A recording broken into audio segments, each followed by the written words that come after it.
Vaccination policy was a hot topic at City Council this week. Lloydminster City Council voted to approve a vaccination and rapid testing rules for councillors, but not all councillors were on board. Jace Mackey reports. Lloydminster City Councillors will now have to provide proof that they are fully vaccinated against COVID-19 or have a negative COVID test in the past 72 hours. Council approved that policy during Monday's City Council meeting. Councillor Jason Whiting voted against the policy, saying he worried it would cause divisions between council. People should have a choice in the matter, I'm just worried that this starts to influence in the democratic process, and something that we don't, as a council, as a municipal council, don't truly have a say in, which is the public health. Mayor Gerald Albers was among the group of councillors voting in favor of the new policy. He says the city has been through a difficult few months dealing with the pandemic and wanted City Council to lead by example. It is important that council lead, and that's the leadership that we wanted to extend today, and that's why we asked administration to prepare a policy after a policy was prepared for administration to ensure that it was unique and across the board for everyone. These new rules are similar to those applied to other city workers earlier in October and allows partially vaccinated councillors to be reimbursed up to $40 for rapid testing until November 13th. They had had their first shot and were on their way to their second shot, and they needed to be tested between basically a 28-day window. That's what was looked at, and I think that's where that policy came from. And certainly I appreciate it being a similar policy because not, as some people often say, is it gold-plated. No, our policies are not gold-plated. Albers says the city will continue to look to the provincial government for guidance when it comes to new restrictions. It's challenging, and I know that's a discussion I've had with numerous mayors week in and week out, that we look to the provincial and federal governments for direction because they have the expertise that we do not have and the information that we do not have. So for us to dictate policy, it gets very difficult when you're working with partial deck of cards. Councillors who do not adhere to this new policy will still have the option of working remotely. For Primetime Local News, I'm Jace Mackey. With Halloween only days away, people have been looking for spooky activities to take part in before the 31st, and one greenhouse is hosting their own haunted maze.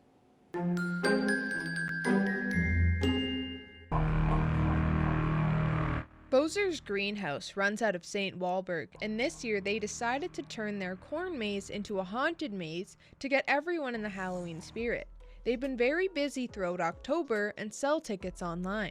We were overwhelmed with the response on tickets and what have you.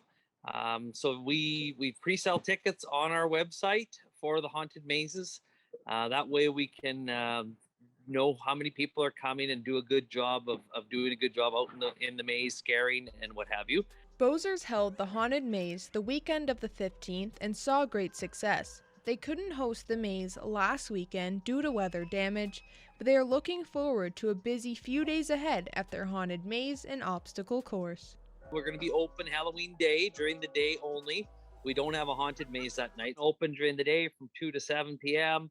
And then we have our big haunted mazes both Friday night and Saturday. It runs from 7 to 10 p.m.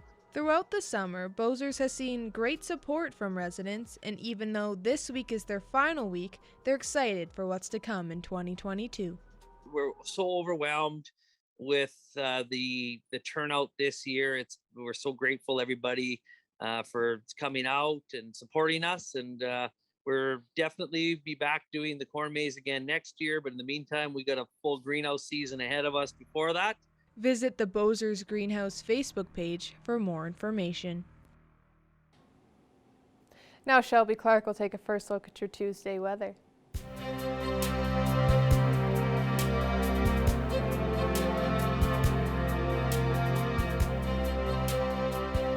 Thanks so much, Jasmine. Now taking a first look at your weather forecast for here in the border city, we are seeing a beautiful fall day today. If you stepped outside, it is at 12 degrees with a mix of some sun and cloud, but we definitely haven't been seeing too much cloud coverage today, and we've been seeing a lot more sun, which is really good to see. Switching over to temperatures across the region for Alberta and Saskatchewan, mostly on the Alberta side, they are seeing a lot warmer temperatures here with 15 degrees at Edmonton and Wainwright, 16 in Provost and Vermilion, 14 in Vegreville and Marwayne, 12 degrees in St. Paul, 10 in Bonnyville, Hill, while Lac La Biche and Cold Lake are at 9 and 11 degrees. And switching over to this side here, they're seeing around the same double-digit temperatures, but some are seeing a little bit cooler compared to the Alberta side. Isla Cross at 9 degrees, while most are sitting at that 11 and 10 degree spot there. And down in Macklin, they are a little bit warmer, sitting at 16. And for North Battleford, overnight tonight, they will be going down to a low of -3 throughout the night. They won't be seeing too much cloud coverage. They will be seeing more clear skies. And tomorrow, they will cool down just a bit to 9 degrees, and they will be seeing just a little bit more cloud coverage. For Cold Lake overnight, they'll be going down the same to a low of -3 there. They will be seeing a couple clouds in sight, and tomorrow they will be seeing around the same at 11 degrees, and they might be seeing a little bit more sun tomorrow. And here in the border city tonight, we're going to be a slight little bit warmer with a low of -2, but we will be feeling like a -6 with the wind chill. We will have more of a clear skies, not as much clouds in sight, and tomorrow we will be seeing around the same at 12 degrees, and we will be seeing a mix of some sun and cloud. But as we switch over to our 3-day forecast for here in the border city, as I was saying, Wednesday we will be seeing around 12 degrees there, so still a nice temperature with a mixture of some sun and cloud, so hopefully we'll be seeing a beautiful day as we were today. Thursday we will be cooling down just a bit to 10 degrees with a little bit more cloud coverage. And Friday, unfortunately, we will be starting off the weekend a little bit cooler at 6 degrees, and we will be seeing a slightly higher chance of some precipitation with a little bit more cloud coverage as well. That's the first look at your weather forecast. We'll have more news coming up after the break.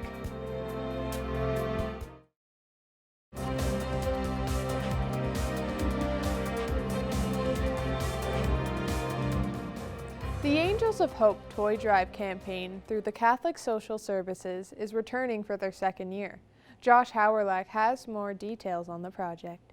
Today I'm joined by Gail Finley and Taylor Hoberg from the Catholic Social Services to talk about their Angels of Hope campaign. So to start, would you be able to just tell me a little bit about what the campaign is?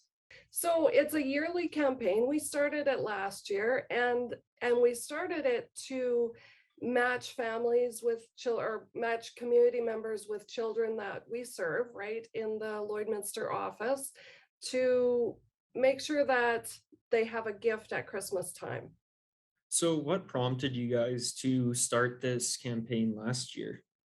Well, I think the financial state of the community, we had families reach out and say that it was financially difficult for them last year. And so me and Gail brainstormed together, and we figured out what we could do to make an impact on the community. And the community definitely stepped up, and it was way more than our wildest dreams. And what was the reaction from the community towards last year's campaign? Well, once we got it out there, I mean, it just took off. Once we had the idea, we got it out into the community on, I think, Facebook, mostly, through our Catholic Social Services Facebook page, and then posting on groups in the Lloydminster community. And once we got it out there, it was amazing. I mean, the Lloydminster community really has a heart for giving and really is a generous community.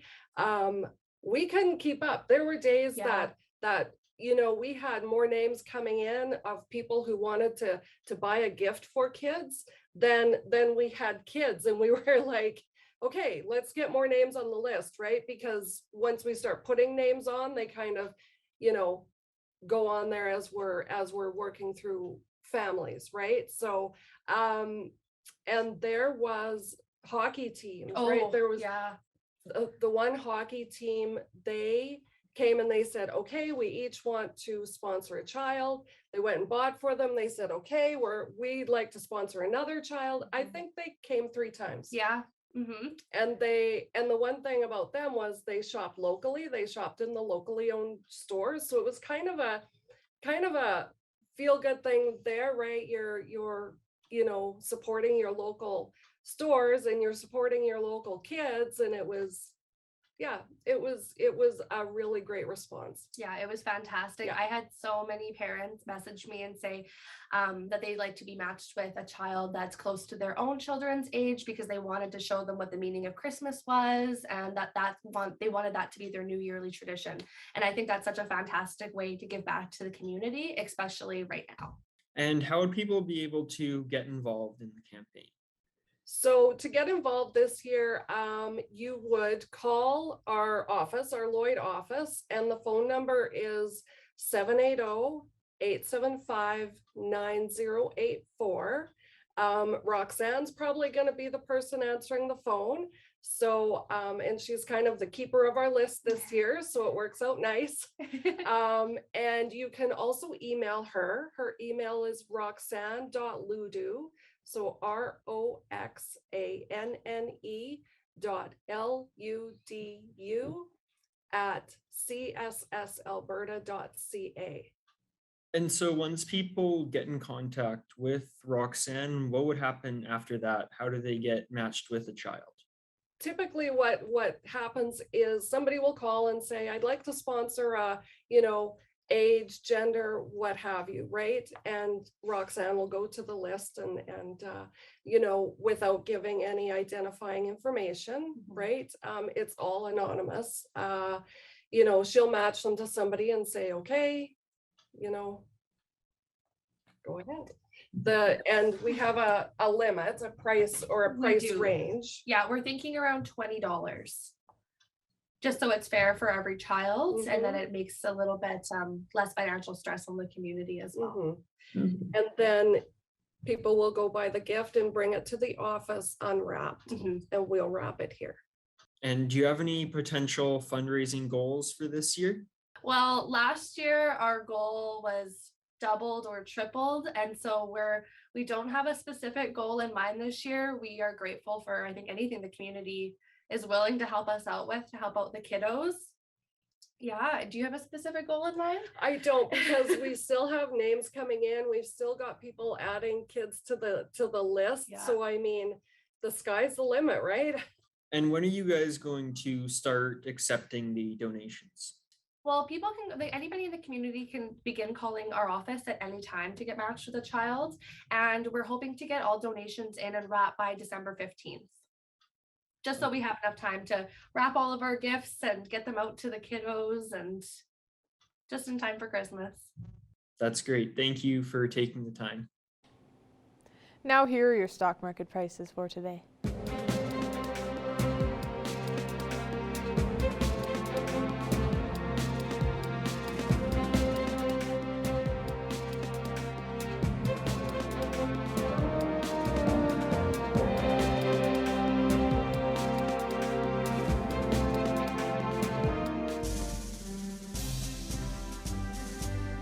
Today's oil prices are brought to you by First General Services.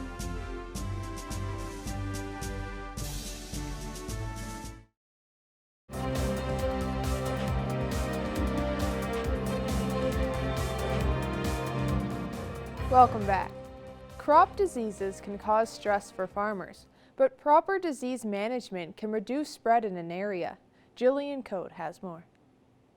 Today on Primetime Local News, I'm joined by Trevor Blois with 2020 Seed Labs. Today we're talking about disease in crops. So Trevor, what can you tell me about Fusarium? So Fusarium graminearum is a specific species of Fusarium. It's a fungus that has a host range primarily with cereals, but it can infect corn as well. A few other specialized crops like hemp too. But primarily it's an issue with cereals, and the big problem that it causes is Fusarium head blight. And that is, you'll see it showing up in your harvested grain as shriveled, sometimes they're called tombstone kernels.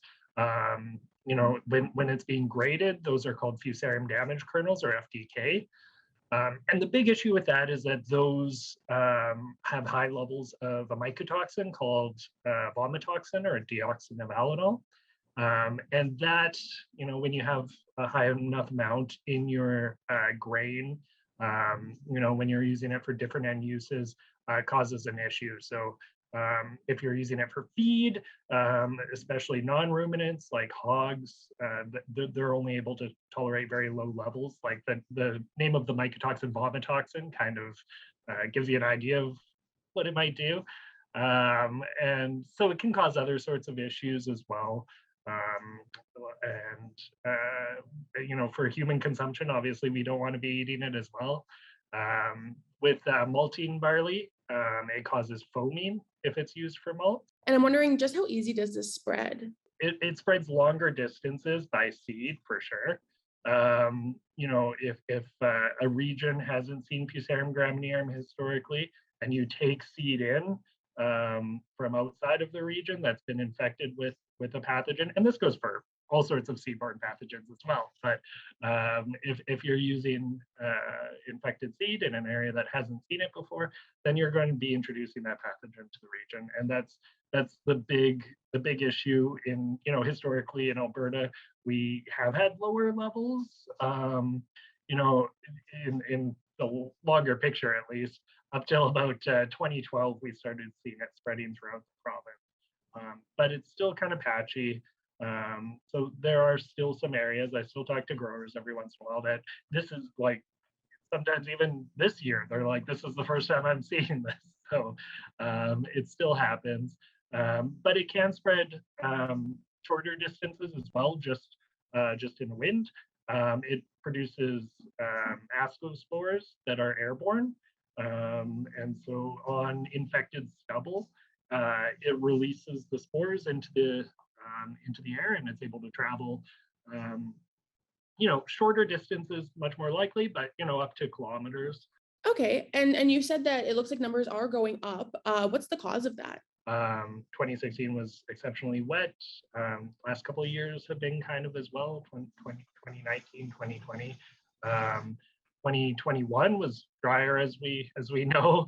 So we can anticipate overall the levels being lower across the province, but as Rachel said, we've already seen some that's been at around 20%.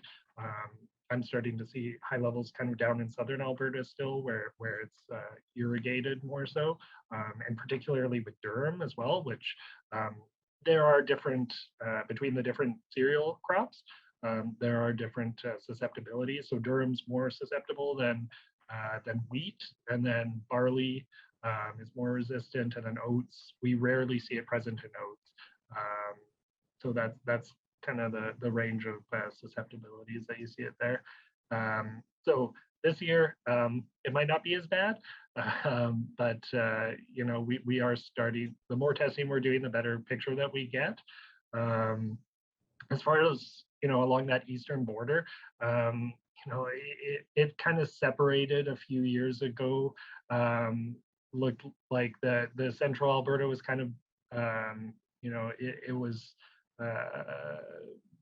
wetter around that area than southern Alberta, right? They were drier down there. So the last couple of years, it's been wetter in the central and east of Edmonton, southeast of Edmonton. It's been particularly wet. If you look at the rainfall maps, right?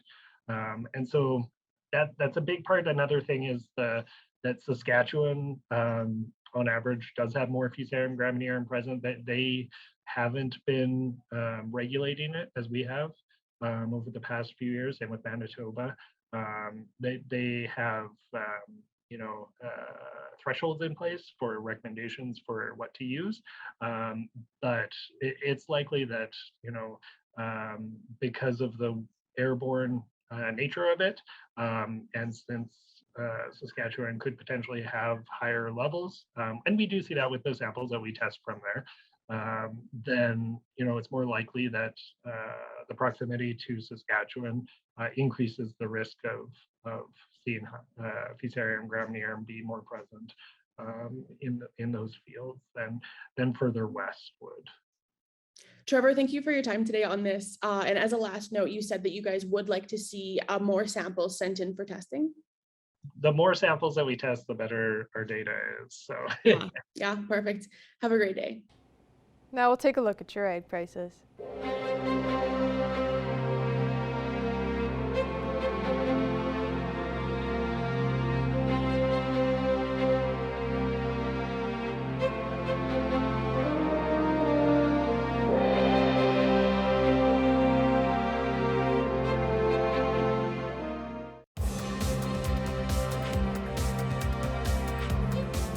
The 117th edition of the World Series is set to kick off tonight. The Houston Astros are looking for their second championship in franchise history. Meanwhile, the Atlanta Braves are looking for their second championship since relocating to Atlanta.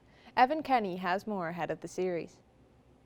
Well, the stage is set for the 2021 World Series. After losing in Game 7 of the championship series last season, both these teams in the Atlanta Braves and the Houston Astros have punched their ticket to the 2021 World Series. Joining me today to preview this is President of the Bulldogs Baseball Academy, Josh Herbach South. Josh, thanks for taking this time and joining me. Thanks for having me. Now, Josh, like I mentioned, both these teams were so close last season of making it, obviously didn't quite make it. And both of them had a very similar route through the playoffs this season. Each team won their divisional series 3-1 and the championship series this year 4-2. I guess just how close do you think this World Series will be? Well, in all honesty, most World Series are going to be close. That's just the nature of it when the two best teams are there. I think the most interesting thing is a lot of people were rooting against the Astros because they were caught cheating in the previous years, and in their 2017 World Series victory, it was coming out that they were recording some at bats and leaking signs to the hitters that were up. So they're looking for redemption here. I don't know that they're going to get it, but I do foresee the World Series going 6 or 7 games. Now, like you just mentioned there, Josh, one of probably the biggest sporting controversies that we've seen in a long time and for baseball, really since the steroid era, I would say. Now, after that 2017 championship, there's that sort of dark cloud around the Houston Astros. Do you think it would sort of be a clean slate and maybe not all forgiven if they won this year, but something along those lines? I don't think anything would be forgiven nor forgotten, but in all fairness, they weren't the only club or organization that was doing it. So there's a popular saying that if you're not cheating, you're not trying. And with the advancements in technology, it's fair to say that they thought that they were doing the best by their clubs, but from a baseball purist standpoint, I don't think anybody would agree that that's the right way to go about the game. But that being said, I think the Astros maybe have proved to themselves that they didn't have to do that in order to be a good baseball club. And I think that should be demonstrated down the line to other clubs and to lower levels of baseball, that playing the game the right way is probably more meaningful than winning. Now, Josh, last season, the Astros offense, especially in the postseason, was really firing on all cylinders. They had 3 different players who had an on-base percentage close to 500, and really leading that charge was Carlos Correa there. 6 home runs, 17 RBIs last year, just an absolute monster of an offseason. Now, this year, their team numbers aren't quite as good, but obviously they've seen more success making it to the World Series. Why do you think that is?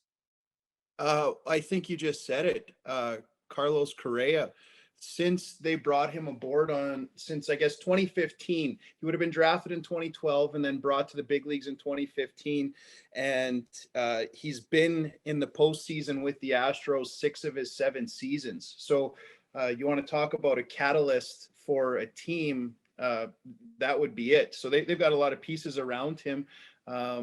With Altuve and their starting pitcher Valdez has been good for them in the postseason. So that's what I think it is. They're a super strong hitting team, but I think Correa leads the way for them. I don't know if you know this stat, but they've scored 67 runs in their 10 postseason games, and 45 of them were with 2 outs. So that's almost unheard of. And to be a good 2-out hitting team is something any club would preach, but to have the majority or 2/3 of your runs being scored with 2 outs is it's incredible.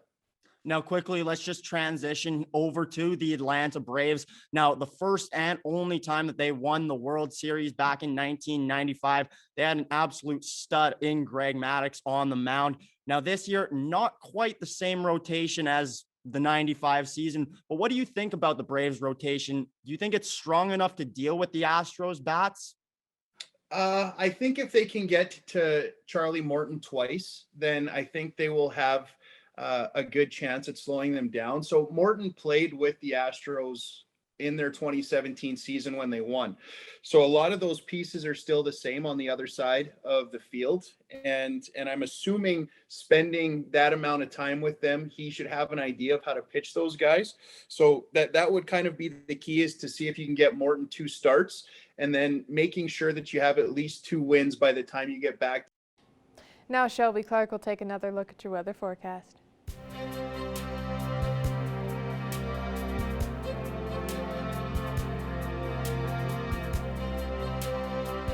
Thanks so much, Jasmine. Now taking another look at your weather forecast. As always, we'll be starting off with taking a look at temperatures around the central region for Alberta and Saskatchewan. On the Alberta side, most are seeing that double-digit point, of course, at 13 in Edson and Rocky Mountain House, 14 in Red Deer, 15 degrees in Edmonton there, the warmest, 10 degrees in Jasper, while Athabasca is sitting at 11, and Whitecourt's just a little bit cooler at 9 degrees. And switching over to the Saskatchewan side here, they're looking a little bit cooler with most spots here. Saskatoon, North Battleford, and Cold Lake are all at 10 degrees, as well as in Meadow Lake there, and Prince Albert and Melfort are a little bit cooler at 6 and 7 degrees. And as we switch over to our northern region of the provinces, as usual, they are seeing still some cooler temperatures. 8 degrees in Uranium City, while Stony Rapids at 7 degrees, 4 in Wollaston Lake and South End, and Flin Flon is at 5 degrees, while the rest are sitting at that 6-degree mark. Now switching over to this side here, 11 in Peace River and Grand Prairie, Fort McMurray and Fort Chippewa are at 10 degrees, while Slave Lake and High Level are very much cooler, sitting at 5 and 4 degrees.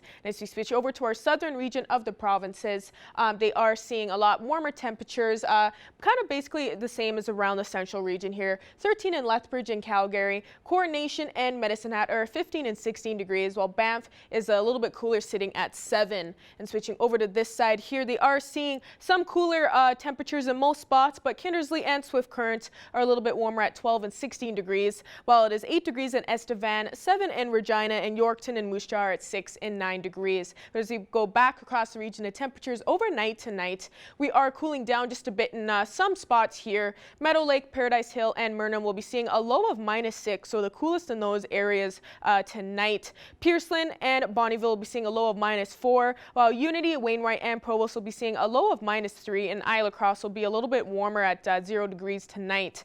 But for those spots, we'll be seeing more clear skies, and the rest will be seeing a little bit more cloudier skies throughout the night.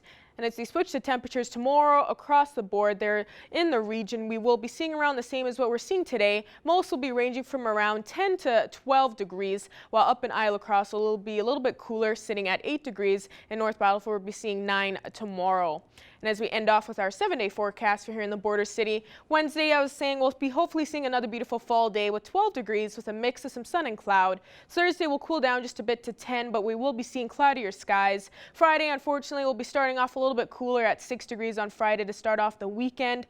And Saturday and Sunday, we'll be seeing a little bit cooler temperatures as well, with 5 on Saturday, but we will be seeing a little bit more sun. And Sunday, we'll be ending it off at 2 degrees, so we will be cooling down quite a bit to start off next week, as we are heading more into the winter season. And unfortunately for Halloween, it'll be a little bit chillier. And Monday, we'll be starting off next week at 2 degrees as well. And Tuesday, we'll be seeing 4.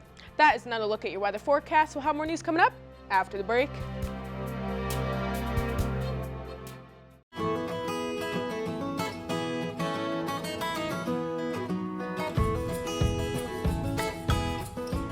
Welcome to Pet Project this week, everybody. We're joined once again with Becca Lawrence from the Lloydminster and Community SPCA, and we got a lot to talk about this week, Becca, because things are just crazy over there. So I'm just gonna cede the floor to you, and you can kind of let the people know what's going on this week. Yeah, so basically, you know, we made a post on Facebook this morning. I'm sure some people have seen it, but we are at over capacity. We're beyond our max capacity right now. We actually had someone drop off 7 adult cats yesterday as well too. So trying to find placement for them. But yeah, basically right now we are full on our dogs and we're full on our cats right now too. Yeah, so I mean, obviously, Becca, this is a, kind of a time for maybe the community to come together and help out in any little way that they can. Like, obviously, you guys have your foster program, which is always super helpful at times like this, even if you can't take an animal full-time, to be able to relieve some of the pressure off the SPCA. Every animal that they get out of the kennel there is room for another one that they can, house until it finds its forever home. So that's always a good option. Obviously, full-time adoptions are perfect, right? So if anybody out there is looking for a cat, or how's the dog situation? I know you guys are super full of cats. Do you guys have a few dogs around right now? Yeah, we got a few puppies that are up for general viewing right now. So they're not spay neutered yet, but they will be going soon. I believe next week we'll be sending them. So we do have a couple of them that I think a few people are waiting on. But so we got them in a couple kennels, and then we have some adult dogs. We had one kind of go hang out at Lakeland and Vermilion for his neuter last week, but no one adopted him, so he came back. But we were just trying to find placement for all of them too. And, again, especially with the cats as well, they're kind of spilling over into the dog side in their condos, things like that. But yeah, and then we got a full back ISO and OBS of dogs as well too. So generally dogs and cats really aren't moving too much right now. Yeah, so there you go. If you're looking for any sort of, furry four-legged pet that you would find at the SPCA, now is really the time to go in and help out and to be able to bring yourself home a furry friend as well. Everybody wins in that scenario. Well, we're still on the topic real quick, Becca. Obviously, when you guys are at capacity like this, you guys go through supplies so quick, right? Kitty litter, pet food, things like that. What's kind of the hot topic this week? What's the, if you had to put out an all-points bulletin for some supplies, what would you ask for? Wet food is still a big one we're going through. We've got lots of mums and babies hanging out still. So they go through wet food like you wouldn't believe. And, and they, like I said, they're just not moving right now. So we're still feeding them tons, which of course is great. As long as they eat, we're happy. But yeah, and we got a couple of our kitties that aren't feeling so hot too. So we do like to give them wet food to make sure that they're happy a little bit while they're under the weather, and then they have something to eat that they want to eat instead of the crunchies. But yeah, I would say for sure our wet food supplies we're going through as fast as it's being donated, which we really appreciate everyone, being so kind and donating some stuff to us. But yeah, like I said, we're pretty much going through it as fast as it's being donated. Yeah, there you go, guys. So there's something for you to do, or you can obviously drop off monetary donations. That helps in every aspect of the SPCA. So, great. So, Becca, real quick, unfortunately we got to move on topic-wise, but you guys have an event coming up soon, which is Slay the Night. We've chatted about it a little bit, but what kind of new information do you have for us this week? What can people look forward to for that? Just that it's coming up here right away. It's on the 30th, and you can watch it online if you want to stay home, or you can go watch it in person as well. All their tickets are sold through Eventbrite, and all of the online viewing sales will go to us here at the SPCA. And at the live show, or in-person show, I should say, all of the proceeds from the silent auction will be going to us as well. Beautiful. So there's an option for you guys if you want to enjoy a night of entertainment and help the SPCA is a perfect opportunity right there. And real quick, we'll just touch on this before we go, Becca, but you guys are planning an adoption event soon, obviously, because you guys are so full right now. You really we gotta get some animals moving, right? Yes. Yeah. Next week, I think we're going to have our fall feline frenzy. So last year we did a spin the wheel of deals. So basically, you are guaranteed a deal. There's not going to be any pay the adoption fee or whatever. Everything's going to be a deal. So we are going to plan that for next week, hopefully the full week. And then even, like I said, we're still thinking of transferring some kitties out just because we have so many.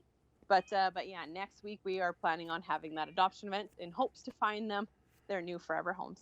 Wonderful. Well, we're all looking forward to that, Becca. Unfortunately, we're all out of time. We went a little heavy this week. There was just so much to talk about. But once again, just an all points bulletin. Anybody out there, if you can do anything to help out the SPCA, they are just swamped right now. So fortunately, that's all the time we have. But I want to thank you, Becca, for stopping by and chatting with us and showing us all the lovely animals. If you saw anyone that you like there, people, certainly stop by the SPCA, pick it up. So thank you, Becca. Thank you. Manage your waste and recyclables with Quick Pick Waste Disposal. 100% locally owned and proud to serve and support the communities we call home. Quick Pick, the convenient solution to avoid pollution.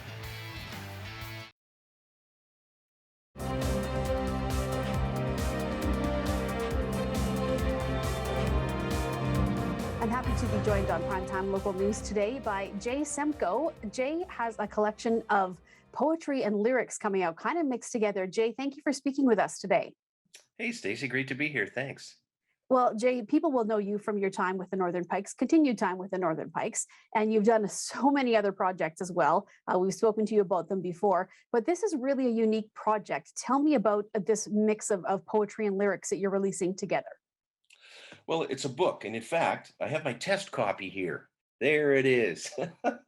It's called The Poetry and Lyrics of Jay Semko, and which I guess really, I guess in a normal situation, if it was straight poetry, I would have called it, probably named it after a poem or had a general title. But because it is a mix of lyrics from songs I've written over the years, as well as just standalone poems, between myself and the publisher, Wood Dragon Books, we thought, well, that's maybe the way to kind of do it. And people do kind of, I guess, know my name to a certain extent from other things I've done in music and those kind of things. So yeah, no, it's a compilation, but some of the poems are newer.